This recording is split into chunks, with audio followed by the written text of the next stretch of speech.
റബീഉൽ മാസം വരുമ്പോ തോരണം കെട്ടി 2 ദഫ് മുട്ടി പാട്ട് പാടിയിട്ട് നമ്മുടെ നബി അവർ ആരാണ്? മുത്ത് മുഹമ്മദ് സല്ലല്ലാഹു. നബിയുടെ ഉപ്പ അബ്ദുള്ള, ഉമ്മ ആമിന നബിയാണ്. നബിയുടെ ജനനം മക്കത്ത്, മരണപ്പെട്ട് മദീനത്ത്. വൈകുന്നേരമായി പോയിട്ട് ഉറങ്ങി. മഗ്രിബുല്ല, ഇശാഉല്ല, സുബ്ഹുല്ല. ഇതിന് മുജാഹിദ് വരൂല, സലഫിനെ കിട്ടൂല. അത് മുഹബ്ബത്തിന്റെ ഭാഗമല്ല, അതുകൊണ്ട് നമ്മളെ കിട്ടൂല. അതിന് റസൂലുള്ളാഹി തങ്ങളോടുള്ള മുഹബ്ബത്തിന്റെ ഭാഗം അൽ ഇത്തിബാ. എന്റെ നബി അങ്ങനെയാവലാണ്.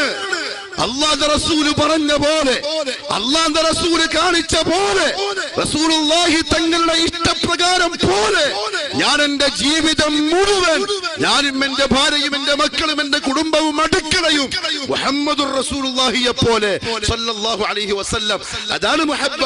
അതിന്റെ പേരാ ഇത്തിബാ, അല്ലാണ്ട് പാട്ട് പാടലല്ല. ശരി, വഹാബ് സഖാഫി മനസ്സിലാക്കി വെച്ചിരിക്കുന്ന അങ്ങനെയാ.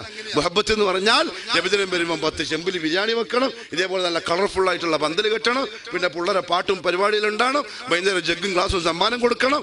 ഇന്നത്തെ ഈ വർഷത്തെ ഹുബ്ബുർ റസൂലായി അൽ ഫാത്തിഹ. ഇനി അടുത്ത വർഷം ഇൻഷാ അല്ലാഹ് മുഹബ്ബത്തിന് കാണാം. അതിന് ആ കപടതക്ക് സലഫിനെ കിട്ടൂല. ആ കാപട്യത്തിന് സലഫികൾ ഉണ്ടാവൂല.